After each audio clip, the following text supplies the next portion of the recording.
김성구의 뉴스 브리핑.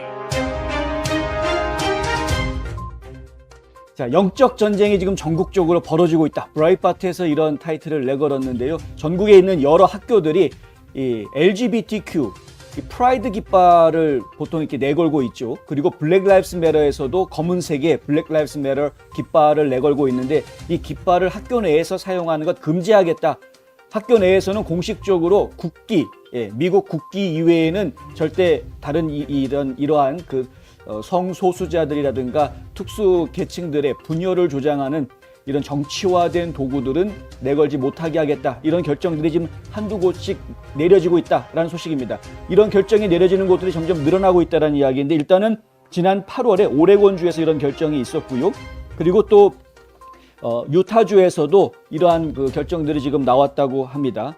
앞서서 미주리주 네오쇼라는 그 지역에서는 존 월리스라는 교사가 학교 교실에서 LGBTQ를 상징하는 프라이드 깃발, 그러니까 무지개 깃발이라고 보통 얘기하죠. 이 무지개색 깃발을 학교 교실 안에다가 걸어놓고 수업을 했던 것에 대해서 학생들한테 비판적 인종 이론을 가르쳤다라는 의심을 받고 있는데, 이것에 대해서 학부모들의 항의가 거세지면서 이 교사가 사임을 한 바 있습니다. 하지만 이 교사는 교실에서 인간의 성이나 개인적인 성에 대해서 논하지 않을 것이다 라고 이야기하면서도 그 과목들에 대한 전시나 강의가 있을 수 없다는 편지에 서명하라는 요청을 받았고, 이 행동이 내가 사임한 이유였다. 강제적으로 나한테 이런 걸 가르쳐라 말하라고 이야기하는 것에 나는 거부했다. 뭐 이런 이제 이야기가 될 것 같습니다. 그리고 실제로 연방교육부의 민권사무국에 고소장을 냈습니다.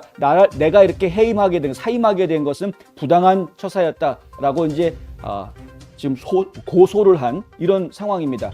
학교 내에서 학부모들은 이 비판적 인종 이론 가르치지 마라, 그리고 성평등에 대해서 왜곡되게 가르치지 마라 라고 이야기하고 있는데, 특별히 이 성평등 문제가 바로 정치적 견해를 강요하는 데 이용되고 있기 때문에 그런 것입니다.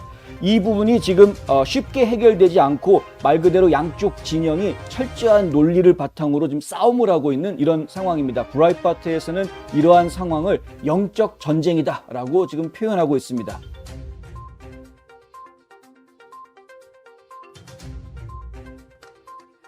카말라 해리스 부통령이 최근에 나사에서 동영상을 만든 것에 출연을 했는데요.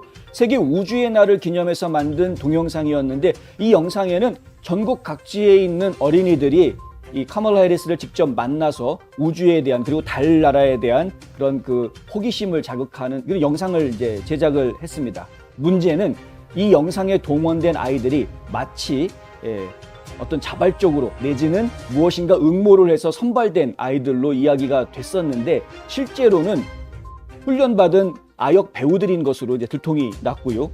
이러한 것이 들통나고 나자 카멀라 해리스에 대한 비난들이 지금 쏟아지고 있다. 이제 이런 이야기들이 나오고 있습니다. 카멀라 해리스가 이렇게 가짜로 쇼업만 한 경우가 이번이 처음이 아니죠. 걸핏하면은 가짜 쇼를 지금 하고 있는데, 이게 정상적으로 진행이 됐더라면 부통령 이름을 아예 정식으로 내걸고 전국에 있는 어린이들한테 공평한 기회를 줬어야 하는 것 아니냐라는 이제 지적이 나오고 있는 겁니다. 그래서 전국에 있는 아이들한테 지금 부통령을 만날 수 있는 절호의 기회다. 우주의 날을 기념해서 이런 영상을 만드는데 본인이 참여하고 싶은 사람들은 지원해라 해서 접수를 받고 움직였으면 얼마나 좋았겠습니까? 하필이면 이 영상을 만든 회사가 미국 회사도 아닌 캐나다 회사인 것으로 또 알려져서 한 번 더 욕을 먹었습니다. 국경 장병용으로 만들었던 이 강철 울타리들, 강철 패널들인데요. 이미 다 제작이 돼 있는 상태이고 돈도 다 지불이 돼 있는 것이라고 합니다. 그런데 이 강철 울타리들이 세워지지 않고 그냥 방치돼 있는, 지금 썩고 녹슬고 있다라는 지금 지적이 나와 있습니다. 지난번 기억하시는지 모르겠는데 텍사스주 델 리오 지역의 국제다리 있죠. 인터내셔널 브릿지 밑에 IT 이주민들 15,000명이 모였던 것을 드론으로 찍었던 박스뉴스의 이 멜로진 기자가 또다시 이제 드론을 띄웠는데, 그 드론에서 촬영한 사진들이 트위터를 통해서 공개가 됐고요. 상당히 많은 지금 여파를 가져오고 있습니다. 트럼프 대통령도 그것에 대해서 지적을 하는 성명까지 내놓았는데, 어떤 나라도 미국 남부국경에서 일어나는 이런 것을 본 나라가 없다. 그런 일이 일어나게 내버려두는 바보 같은 나라도 없다. 뭐 이런 성명을 내놓았습니다. 자세한 내용 잠시 뒤에 전해드리겠습니다. 공급망 위기 얘기는 이제 어제 오늘만의 이야기가 아니죠. 좌파 방송인 CNN에서도 소비자들이 팬데믹 이전과 같은 쇼핑은 어려울 것이다라는 보도를 지금 하고 있는 상황입니다. 전국의 지금 매점, 소매점에서 가판대에 있는 물건들이 점점 줄어들고 있다라는 지적들이 나오고 있는데요. 실제로 그 가판대의 물건이 어떻게 공급되고 있는지 소매점의 이 재고량에 대해서 추적하고 있는 IRI라는 기관이 있습니다. 이 단체, 이 컨설팅 회사인데요. IRI에서 지금까지 추적하고 있는 내용을 보면 10월 10일자로 끝나는 한 주간, 그러니까 지난 주간이죠. 지난주 한 주간을 기준으로 했을 때 물 같은 경우에는 17%가 비어 있고 스포츠 음료는 19%, 냉동식품 13%, 스낵류가 14%, 캔디는 13%, 주류, 술이죠. 이거 15%, 그리고 냉장 육류, 고기들입니다. 18%가 지금 부족한 상황이라고 합니다. 냉장 가공 제품도 22%, 담배는 19%, 가정용 플라스틱 제품은 18%가 지금 재고가 부족한 이런 상황이라고 합니다. 보통은 이것이 10% 안쪽, 그러니까 90% 이상 채워져야 그래야 안정적인 공급망이 이루어지고 있다라고 이야기하고 있는 것인데 점차 줄어들고 있는 이 공급망 위기 상태 생각보다 더 장기화될 것이다라는 예고가 나오고 있습니다. 낸시 펠로시 하원 의장이 인프라 법안을 협상하는 중에 극좌파들의 위시리스트들을 줄이고 있다라는 보도가 나왔습니다. 폴리티코에서 이야기가 나왔는데요. 폴리티코 플레이북에서 낸시 펠로시 의장이 백악관과 진보 진영의 예산 조정에 대해서 경고를 퍼부었다라는 보도를 해놓았습니다. 3조 5천억 달러 규모의 예산 조정안, 이 예산 법안이죠. 이것을 통과시키기 위해서 여러 가지 안들을 고민하고 있는데 지금 바이든 대통령이 정 통과가 안 될 것 같으면 2조 2천억 달러까지 좀 줄여달라 이런 이야기가 좀 나오지 않았습니까? 그리고 조 만친 상원의원 같은 경우에도 1억 5천 달러 이상은 힘들다라고 얘기했다가 바이든이 줄이겠다고 얘기하니까 그러면 검토해보겠다 이렇게 파다파해 놓고 있는 상황인데 그 예산을 3조 5천억에서 2조 2천억까지 줄이기 위해서는 그러면 급진 좌파 민주당 의원들이 주장해온 여러 가지 이 복지 혜택들 이런 것들을 좀 없애야 되는 이런 상황이 처해진 것입니다. 당장 민주당 의원들 내에서는 반발이 심한 편입니다만은 뭐 예를 들어서 무료 유치원이라든가 무료 칼리지, 무료 치과 및 메디케어 비전 이런 것들, 그러니까 안과 메디케어, 치과 메디케어 이런 서비스들을 포함시키려고 했던 계획들이 지금 차질을 빚을 것으로 예상이 되고 있는 그런 상황입니다. 도널드 트럼프 45대 대통령이 지금 억울한 경우를 당하고 있는 것 같습니다. 뉴욕시에 가지고 있는 트럼프 링크라는 그 골프 클럽이 있는데요. 사실 뉴욕시하고 이 부지 사용 계약을 20년 계약을 맺은 상태입니다. 아직까지도 굉장히 많은 계약 기간이 남아있는 상황인데 그럼에도 불구하고 드 블라시오 지금 뉴욕 시장이 과거에 맺었던 계약을 무시하고 그냥 계약을 해지하겠다라고 선언을 해버렸고요. 그리고 강제로 이것을 지금 차압하려고 하는 강제로 그냥 운영자를 그 부지의 운영자를 바꾸려고 하는 일을 지금 진행하고 있습니다. 트럼프 대통령은 오늘 성명을 내놓고 이게 공산국가에서나 있을 법한 일이지 미국에서 있을 수 있는 일이냐라고 강하게 어필하는 성명을 내놓았는데 어찌된 이야기인지 잠시 뒤에 좀 더 자세히 설명해 드리겠습니다. 카이리 어빙이라는 선수를 기억하시는지 모르겠습니다. NBA 농구에서 꽤 유명한 스타 플레이어 중에 하나인데요. 백신 접종을 거부하는 바람에 경기장 안에 들어갈 수가 없어서 출전을 아예 못하게 됐다라는 소식입니다. 경기장 안에 들어가지 못하는 것은 불구하고 연습도 지금 선수 다른 팀원들과 함께 하지 못하는 그런 상황이라고 하는데요.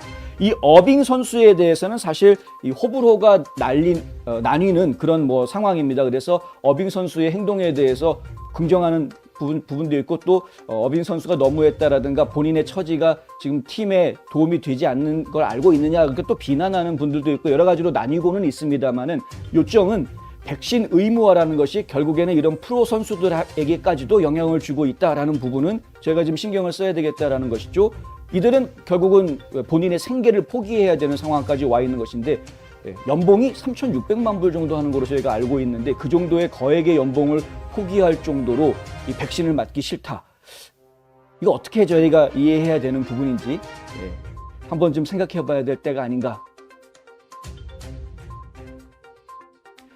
사우스웨스트 항공사가 지난 주말 사이에 그리고 뭐 어제까지도 상당히 많은 항공편들을 취소했다, 결항했다라는 이야기를 전해드렸습니다. 오늘도 뭐 90편 정도가 취소가 되는, 그리고 상당히 많은 항공편들이 또 지연 운항하는 이런 상황을 빚었는데요. 직접 이 사우스웨스트의 CEO인 게리 켈리 사장이 방송에 출연했습니다. CNBC 방송에 출연을 해서 직접 해명을 했습니다. 근데 그 해명 내용에 나는 개인적으로 백신 의무화에 반대한다라고 이야기를 했습니다.